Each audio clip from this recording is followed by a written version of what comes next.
জিয়াউর রহমানের বিএনপি নয়, এইটা বেগম খালেদা জিয়ার বিএনপি নয়, এইটা দিল্লির আদেশে নব বিএনপি তৈরি হওয়া সরকারের এখন জেগে বসেছে। কাজী তাদের প্রতি আমাদের রাস্তা থাকার কোনো কারণ নাই। তাদের এই যে বৈষম্যবিধি ছাত্ররা যারা শহীদ হয়েছে তাদের প্রতি কোনো মায়া দয়া ভালোবাসা নাই। থাকলে তারা ওই সংবিধানের দোহাই দিতে পারতেন না, থাকলে তারা এই কথা বলতে পারতেন না। আওয়ামী লীগের যে সমস্ত লোকরা নটোরিয়াস তাদেরকে তারা জেল থেকে মুক্তি দিতে যাবে। রাশেদ খান মেনন ইনু, হাসানুল হক ইনু সবসময় সকালবেলা ফজরের নামাজ পড়ে আমরা দিন শুরু করি, আর হাসানুল হক ইনু খালেদা জিয়ার বদনাম করে তার চরিত্র ঘন্টায় দিন শুরু করে, আর দিন শেষ করে তারেক রহমানের দিন জ্ঞাপন করে তাদেরকে জেল থেকে মুক্ত করে দিয়েছে। এইটা কি অরিজিনাল বিএনপি? এটা অরিজিনাল বিএনপি নয়। রাশেদ খান মেননকে ছেড়ে দিয়েছে।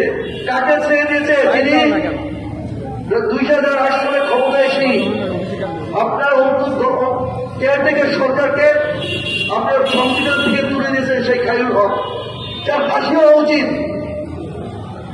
মোদীকে মুক্তি দিয়েছে ইয়াবা মোদী। কাজে এইগুলো সিম্পটম আমরা বুঝতে পারি যে আওয়ামী লীগেরা এই সমস্ত লোকদেরকে পুনর্বাসিত করার এজেন্ডা আপনারা নিয়েছেন। স্বরাষ্ট্রমন্ত্রীকে উদ্দেশ্য করে বলতে চাই, আপনার চেহারা সুরাত অনেক সুন্দর, সুদর্শন মানুষ আপনি।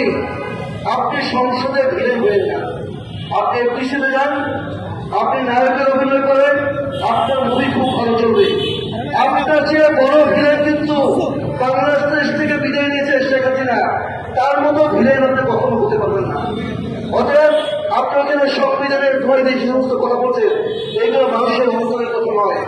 আমরা এত সকালেই রাজপথে আসতে চাই নাই, কারণ বিএনপির সাথে আমাদের সাথে আমাদের দীর্ঘ পথ চলা, 17 বছর আন্দোলন সংগ্রাম করছি, আমাদের রক্ত খরণ হচ্ছে।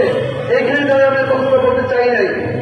জনগণের কষ্টের কথা আমাদেরকে তো বলতেই হবে। আমরা আছে কাজেই যেই বিএনপি শহীদ প্রেসিডেন্ট জিয়াউর রহমানের আপনারা ভুলে যান, আপনারা আপনারাই বিরোধিতা করেন, কারণ আপনাদেরকে একদিন লাঞ্ছিত হতে হবে। এই যারা জেনজি তাদের কাছে জবাবদিহি করতে হবে।